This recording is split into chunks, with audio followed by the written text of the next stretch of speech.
আমাদের কাছে একটি সংবাদ এসেছে, সাইদা এলাকা থেকে বেশ কিছু সংখ্যক প্রবাসী বাংলাদেশিকে পুলিশ গ্রেফতার করে নিয়ে গিয়েছে। বিষয়টি নিয়ে আমরা যোগাযোগ করার চেষ্টা করেছি। আমাদের কাছে যে তথ্য এসেছে তাতে আমরা যে সংবাদটি পেলাম সেটি হচ্ছে যে যেসব প্রবাসী বাংলাদেশিরা গ্রেফতার হয়েছেন তাদের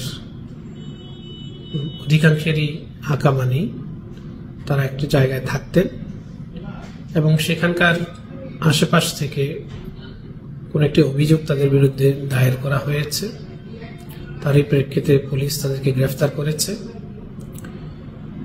এখানে একটি বিষয় বিশেষভাবে উল্লেখযোগ্য, আমি একটি মিডিয়ার সাথে ইতিমধ্যে আপনাদেরকে অবহিত করেছিলাম যে এখনকার লেবাননের যে সময়টি চলছে এটি একটি জটিল সময়, একটি অনিশ্চিত সময়। একটি সরকার নতুন করে দায়িত্ব গ্রহণ করতে যাচ্ছে, যুদ্ধ পরিস্থিতির উন্নতি ঘটছে এবং এই দেশের সরকার বিভিন্ন বিষয়ে সিদ্ধান্ত নিয়ে তারা কার্যক্রম পরিচালনা করছে।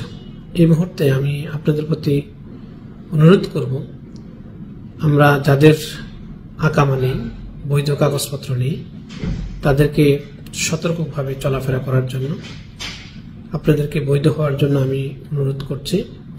বৈধ হওয়ার যে কার্যক্রমটি রয়েছে সেটি আমরা পুনরায় চালু করছি। আপনারা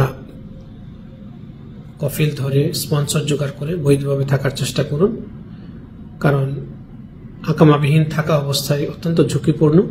আপনি নিজে বিপদগ্রস্ত হবেন, আপনার পরিবার বিপদগ্রস্ত হবে। আমরা চাই যে আপনারা বৈধ কাগজপত্র নিয়ে এখানে অবস্থান করুন এবং সরকারের নির্ধারিত নিয়ম মেনে চলুন। একটি বিষয় আপনাদেরকে বলতে চাচ্ছি, 250-টিরও বেশি ডিজাইন অপশন নিয়ে ওয়ালটন স্মার্ট ফ্রিজ, বোঝে আপনার প্রয়োজন। যখন অনিয়মিত কোনো প্রবাসী গ্রেফতার হন, কাগজপত্র থাকে না, তখন দূতাবাসের পক্ষে তার পক্ষ হয়ে কাজ করা সম্ভব হয় না। কারণ একজন অবৈধ কর্মীর জন্য দূতাবাস সুপারিশ করতে পারে না বা দূতাবাস কোনো রকমের উদ্যোগ গ্রহণ করতে পারে না। বিষয়টি আপনাদের জ্ঞাতার্থে জানাচ্ছি। এছাড়া যাদের বৈধ কাগজপত্র নেই তাদেরকে বিভিন্ন ধরনের জমায়েত এড়িয়ে চলার জন্য অনুরোধ করছি। কোনো একটা স্থানে একত্রিত হয়ে হই হুল্লোড় করা কিংবা কোনো পার্টির আয়োজন করা অথবা যে কাজগুলো সমাজ বিরোধী, এই ধরনের যে কোনো ধরনের কার্যক্রম থেকে বিরত থাকার জন্য আমি আপনাদেরকে সবিনয় অনুরোধ করছি। আশা করি আপনারা সচেতনভাবে থাকবেন, নিরাপদে থাকবেন, কারণ আপনি জানেন যে আপনার অবস্থানটি কি, আপনার কাগজপত্র আছে কিনা। সুতরাং আপনার সতর্কতা, সচেতনতাই আপনাকে সবচেয়ে বেশি সুরক্ষা দিতে পারে। আর নিয়মিত হওয়ার জন্য চেষ্টা করুন। আমি আপনাদেরকে আবারও অনুরোধ করছি, চেষ্টা করুন যাতে করে বৈধভাবে আপনি এখানে অবস্থান করতে পারেন। একটি বিষয় আমাদের কাছে আমরা লক্ষ্য করেছি, আমি যখন নিয়মিতকরণ বিষয়ে ভিডিও বার্তা দিয়েছিলাম, অনেকে মন্তব্য করেছেন যে এই প্রক্রিয়াটিকে আরো সহজ করা যায় কিনা। এ বিষয়ে আমাদের বক্তব্য হচ্ছে যে আমরা যে নিয়মটি এখানে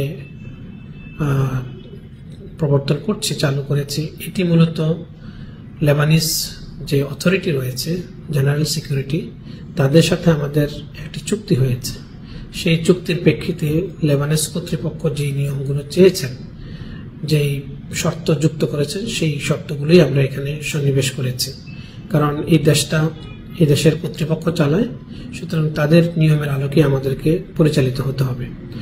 আর আমাদের পক্ষ থেকে যে নিয়মগুলো করা হয়েছে সেগুলো পুরোপুরি একজন প্রবাসী কর্মীর স্বার্থ রক্ষা করার জন্য যতটুকু করা দরকার আমরা তা করেছি।